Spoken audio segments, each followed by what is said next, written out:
السلام علیکم ورحمۃ اللہ وبرکاتہ۔ رمضان المبارک کے اس مبارک ایام میں، مبارک مہینے میں، ریاست کے مشہور و معروف شاعر عبدالعزیز داغ بنگلوری نے ایک مناجات لکھی ہے، سماعت فرمائے۔ اس کا عنوان ہے بخشش کر دے یا اللہ، بخشش کر دے یا اللہ۔ سماعت فرمائے۔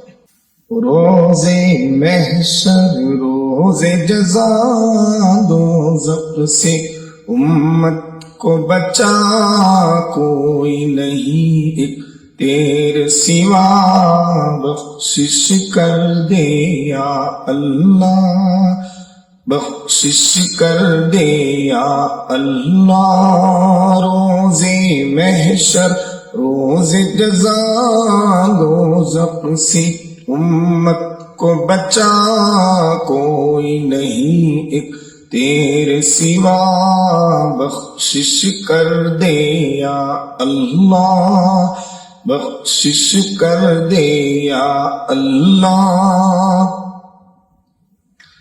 تجھ کو راضی کرنے خدا خوش بختی رمضان ملا، تجھ کو راضی کرنے خدا خوش بختی رمضان ملا، تجھ کو راضی کرنے خدا خوش بختی رمضان ملا۔ کس کو خبر کب آئے قضا، بخشش کر دے یا اللہ۔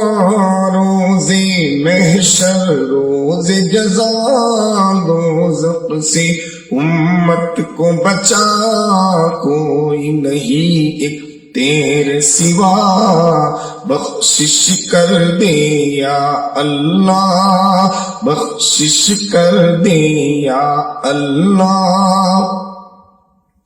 ہم نے بڑی نادانی کی تیری نافرمانی کی، ہم نے بڑی نادانی کی تیری نافرمانی کی، ہم نے بڑی نادانی کی تیری نافرمانی کی، غلطی راہوں میں گزری عمر گناہوں میں گزری، تیری پکڑ میں آئیں گے، تیری پکڑ میں آئیں گے، کوئی بھی بچ نہ پائیں گے، تیری پکڑ میں آئیں گے، کوئی بھی بچ نہ